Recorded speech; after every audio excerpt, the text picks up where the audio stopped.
আসসালামু আলাইকুম। কেমন আছেন সবাই? আশা করি আল্লাহর রহমতে সবাই খুব ভালো আছেন। কাচ্চি লাভারদের জন্য আজকের আমার এই রেসিপি। ঝরঝরে পারফেক্ট কাচ্চি কীভাবে ঘরে বসে রান্না করা যায় সেটি জানতে হলে কিন্তু আমার এই ভিডিওটি না টেনে সম্পূর্ণ দেখতে হবে। তো চলুন মূল ভিডিওতে চলে যাচ্ছি কিভাবে আমি ঝরঝরে পারফেক্ট কাচ্চি রান্না করলাম। প্রথমেই এখানে আমি নিয়ে নিলাম 1 কাপ দুধ। আর এই দুধটা কিন্তু কুসুম গরম হতে হবে। আর এর মধ্যে আমি নিয়ে নিলাম কিছু পরিমাণ জাফরান। এখন একটা চামচ দিয়ে আমি এই জাফরানটা দুধের সাথে নেড়েচেড়ে একটু মিক্সড করে দিচ্ছি। এভাবে নেড়েচেড়ে মিক্সড করে দিয়ে এখন আমি একটা ঢাকনা দিয়ে এটা ঢেকে রাখছি। এখন আমি কাচ্চির জন্য গুঁড়া মশলাটা তৈরি করব। আর আপনারা যদি কেনা মশলাটা ব্যবহার করতে চান তাহলে আর গুঁড়া মশলাটা ঘরে বানানোর দরকার নেই। তবে ঘরে বানানো মশলাটা কিন্তু বেশি ভালো হয়।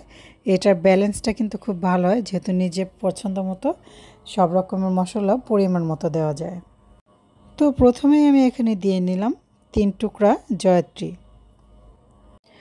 দিয়ে দিচ্ছি 2টো তেজপাতা, 2টো বড় এলাচ নিলাম, স্টার মশলা নিয়ে নিচ্ছি 2টো, একটা জায়ফল ভেঙে এখান থেকে কিছুটা অংশ আমি নিয়ে নিলাম, 10-12টির মতো নিয়ে নিচ্ছি ছোট এলাচ, 1 টেবিল চামচ পরিমাণ ধনিয়া, জিরা নিয়ে নিচ্ছি 1 টেবিল চামচ পরিমাণ, মাঝারি সাইজের 3 টুকরা দারচিনি, 1 চা চামচ পরিমাণ শাহি জিরা। এখানে আমি আরও নিলাম 1 চা চামচ পরিমাণ কালো গোলমরিচ। এখানে আপনারা চাইলে সাদা গোলমরিচটাও ব্যবহার করতে পারেন। আর ঝালের পরিমাণটা যদি আরেকটু কম বা বেশি নিতে চান সেই ক্ষেত্রে কিন্তু গোলমরিচের পরিমাণটাও বাড়িয়ে বা কমিয়ে দিতে পারেন। লং 1 চা চামচ পরিমাণ, মাঝারি সাইজের 4টা শুকনো মরিচ। এখন একটা জারের মধ্যে আমি এই শুকনো মশলাগুলোকে নিয়ে নিচ্ছি। আমি এই শুকনো মশলাগুলোকে এই কাঁচাই কিন্তু গুঁড়া করব, এটা কিন্তু ভেজে নেওয়ার কোনোই দরকার নেই। কাচ্চি রান্নার ক্ষেত্রে কিন্তু মশলাটা যদি ভেজে নেওয়া যায় হালকা করে তাহলে কাচ্চির যে আসল ঘ্রাণটা থাকে সে ঘ্রাণটা কিছুটা হলেও কিন্তু কমে যায়। এই জন্যই সবসময় চেষ্টা করতে হবে কাচ্চি রান্নার ক্ষেত্রে এই শুকনো গুঁড়া মশলাগুলো কিন্তু কাঁচাই থাকতে হবে। মশলাগুলোকে গুঁড়া করা হয়ে গেল। এখন দেখুন এটা আমি গুঁড়া করার পর কিন্তু আবার একটা চালনি দ্বারা চেলে নিয়েছি। এখন আমি কাচ্চির জন্য স্পেশাল একটা মিশ্রণ তৈরি করব। আর এই জন্য আমি এখানে 10-12টার মতো কাজু বাদাম দিয়ে দিলাম। আর এখানে আমি কাঠবাদাম দিয়ে দিচ্ছি 10-12টার মতো। পেঁয়াজ বেরেস্তা দিয়ে দিচ্ছি 1 টেবিল চামচ পরিমাণ, টক দই দিচ্ছি আধা কাপ পরিমাণ, 1 টেবিল চামচ টমেটো সস, 1 টেবিল চামচ পরিমাণ ঘি, গুঁড়া দুধ দিয়ে দিচ্ছি 1 টেবিল চামচ পরিমাণ। সবগুলো উপকরণ দেওয়া হয়ে গেলে আমি এখন এগুলো ব্লেন্ড করে নিচ্ছি। তবে ব্লেন্ড করার সময় কিন্তু কোনো রকম পানি দিব না। ব্লেন্ড করা হয়ে গেল। এখন আমি এটা একটা সাইডে রেখে দিচ্ছি। এখানে আমি 6-7টার মতো আলু নিয়েছি। এই আলুর মধ্যে আমি দিয়ে দিচ্ছি জর্দার রং। জর্দার রংটা দেওয়ার পর আমি হাতে মেখে ভালোভাবে আলুর সাথে রংটা মিক্স করে নিচ্ছি। জর্দার রংটা আলুর সাথে ভালোভাবে মেশানো হয়ে গেলে এটা আমি এখন তেলে ভেজে নেব। আলু ভেজানোর ভিডিওটা এখানে আমি আর দেখালাম না, দেখা যাবে এতে করে ভিডিওটা আরও বেশি বড় হয়ে যাচ্ছে। এখানে আমি 1 কেজি পরিমাণ গরু মাংস নিয়েছি। আর এই মাংসগুলো কিন্তু একটু বড় বড় পিস করে কেটে নেওয়া হয়েছে। এখানে আমি প্রথমে দিয়ে দিলাম আধা কাপ পরিমাণ আদা, রসুন এবং পেঁয়াজ বাটা, দিয়ে দিচ্ছি আধা কাপ পরিমাণ পেঁয়াজ বেরেস্তা। এই পেঁয়াজটা কিন্তু আমি আগে থেকে বেরেস্তা করে রেখেছিলাম। কিশমিশ দিয়ে দিচ্ছি 15-20টার মতো, 7-8টির মতো ছোট এলাচ দিয়ে দিচ্ছি। আর এই এলাচের মুখগুলো কিন্তু আমি সামান্য চিড়ে দিয়েছি। এখন দিয়ে দিচ্ছি দারচিনি 2 টুকরা, লবণ দিয়ে দিচ্ছি 1 টেবিল চামচ পরিমাণ। আপনাদের স্বাদ অনুযায়ী লবণটা কিন্তু কমিয়ে বা বাড়িয়েও দিতে পারেন। শুকনো মরিচের গুঁড়া এখানে আমি দিয়ে দিচ্ছি 1.5 টেবিল চামচ পরিমাণ। কাচ্চি রান্না করার জন্য আমি যে শুকনো গুঁড়া মশলাটা তৈরি করেছিলাম সেটা আমি একটা কাপে করে ঢেলে দেখাচ্ছি। দেখুন এটা মেজারমেন্ট কাপের আধা কাপের চেয়েও কিন্তু কম হয়েছে। আর এই সম্পূর্ণ মশলাটাই আমি এখন দিয়ে দিচ্ছি। এখন আমি দিয়ে দিচ্ছি কাচ্চি স্পেশাল মশলা। এই মশলাটা দেওয়ার কারণে কাচ্চির ঘ্রাণটা কিন্তু আরও বেশি অনেক স্ট্রং হবে এবং খেতেও আরও বেশি ভালো লাগবে। আলু বোখারা দিয়ে দিচ্ছি 2টো। শাহি জিরা দিয়ে দিচ্ছি আধা চা চামচ পরিমাণ। এখানে আমি পেঁয়াজ বেরেস্তার যে তেলটা ছিল সেটা দিয়ে দিচ্ছি আধা কাপ পরিমাণ। 1 চা চামচ পরিমাণ দিয়ে দিচ্ছি ভাজা জিরার গুঁড়া। এখানে আপনারা চাইলে জিরা বেটেও দিতে পারেন। মাংসের মধ্যে মশলার সবগুলো উপকরণ দেওয়া হয়ে গেলে এখন আমি এটা হাত দিয়ে খুব ভালোভাবে মেখে নিচ্ছি। এমনভাবে মেখে নিতে হবে যেন প্রতিটা মাংসের গায়ে মশলাগুলো খুব ভালোভাবে লেগে যায়।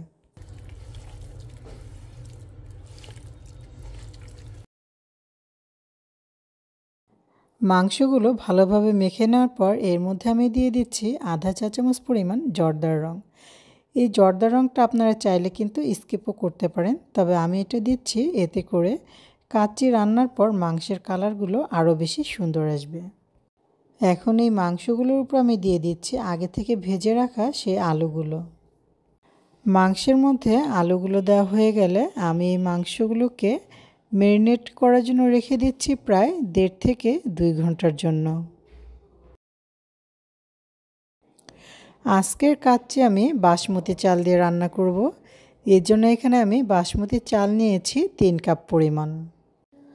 চালগুলোকে আমি ধুয়ে পরিষ্কার করে নিয়েছি। এখন আমি এটা 15-20 মিনিটের মতো ভিজিয়ে রাখব। এখানে আমি একটা পাতিলে পর্যাপ্ত পরিমাণ পানি নিয়েছি এবং এর মধ্যে দিয়ে দিচ্ছি 2 চামচ লবণ। লবণটা কিন্তু একটু বেশি দিতে হবে, যেহেতু রান্নার সময় পরবর্তীতে কিন্তু আর লবণ অ্যাড করা যাবে না। শাহি জিরা দিয়ে দিচ্ছি প্রায় 1 চা চামচের মতো। ছোট 2 টুকরা দারচিনি দিয়ে দিচ্ছি। দিয়ে দিচ্ছি একটা তেজপাতা। এই তেজপাতা আমি মাঝখানে ছিঁড়ে 2 টুকরো করে দিয়েছি। ছোট 4টা এলাচ দিয়ে দিলাম। এই এলাচের মুখটাও কিন্তু আমি চিড়ে দিয়েছি।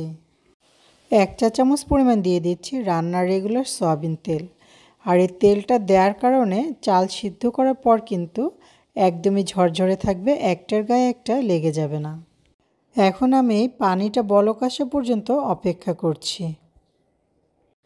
পানি বলক আসার পর এখন আমি চালগুলো দিয়ে দিচ্ছি। আর এই চালটা দেওয়ার সময় কিন্তু অবশ্যই আস্তে ধীরে দিবেন, তাছাড়া পানি ছিটে আবার গায়ে লেগে আসতে পারে। চালগুলো দেওয়ার পর আমি শুধু একবার একটু নেড়েচেড়ে দিচ্ছি, এটা কিন্তু বারবার ঘন ঘন নেড়েচেড়ে দেওয়ার দরকার নেই। আর আমি একটা বলক ওঠা পর্যন্ত অপেক্ষা করব। জাস্ট 50% সিদ্ধ হলেই চালটা আমি চুলা থেকে নামিয়ে নেব। চালগুলো বলক উঠে আসছে, এখন আমি এটা চুলা থেকে নামিয়ে নিচ্ছি। ভাতগুলোকে পানি থেকে তুলে আমি এরকম একটা চালনিতে রেখেছি। এখন আমি আগে থেকে ম্যারিনেট করা মাংসের মধ্যে ভাতগুলো একটা চামচ দিয়ে ছড়িয়ে দিচ্ছি। আর ভাতগুলোকে অবশ্যই কিন্তু সমানভাবে চারিদিক দিয়ে দিতে হবে।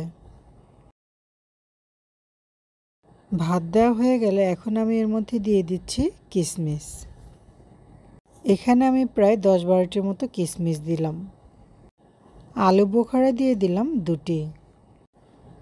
ঘি দিয়ে দিচ্ছি 2 টেবিল চামচ পরিমাণ। কিছু পেঁয়াজ বেরেস্তাও দিয়ে দিচ্ছি।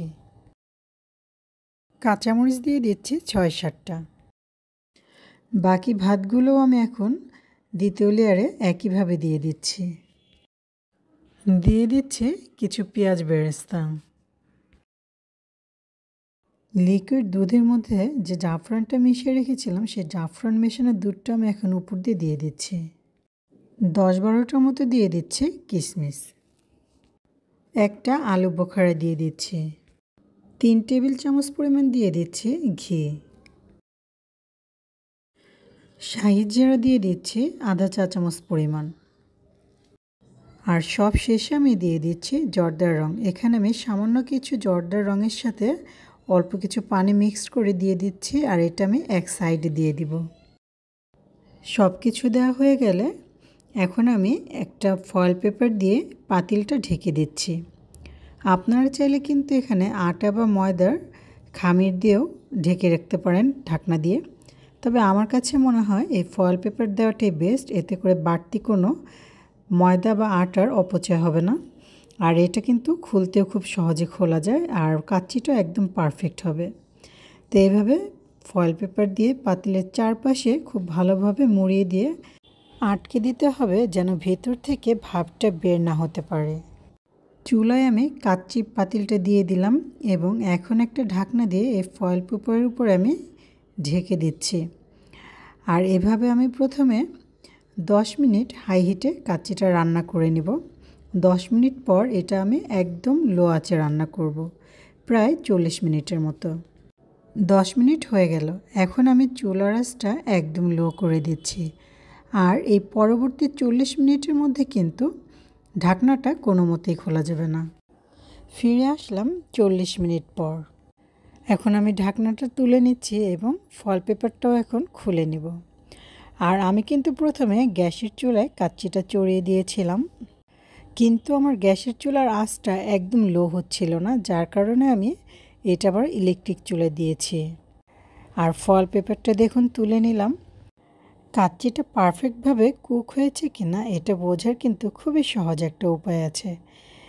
পাতিলের ঢাকনা খোলার আগেই কিন্তু খুব সুন্দর একটা স্মেল বের হবে, তখনই বুঝতে পারবেন কাচ্চিটা একদম রেডি। দেখতেই পাচ্ছেন কাচ্চিটা কিন্তু একদম ঝরঝরে হয়েছে আর রঙটাও কিন্তু দারুণ লোভনীয়। রান্না হয়ে গেল অসাধারণ মজার কাচ্চি। আজকের আমার এই ভিডিওটা আপনাদের কাছে কেমন লেগেছে অবশ্যই কিন্তু জানাবেন। আর যদি ভালো লেগে থাকে নতুন আরও রান্নার ভিডিও দেখার জন্য আমার চ্যানেলকে সাবস্ক্রাইব করে আমার চ্যানেলের সাথেই থাকুন। সবাই ভালো থাকবেন, সুস্থ থাকবেন। আল্লাহ হাফেজ।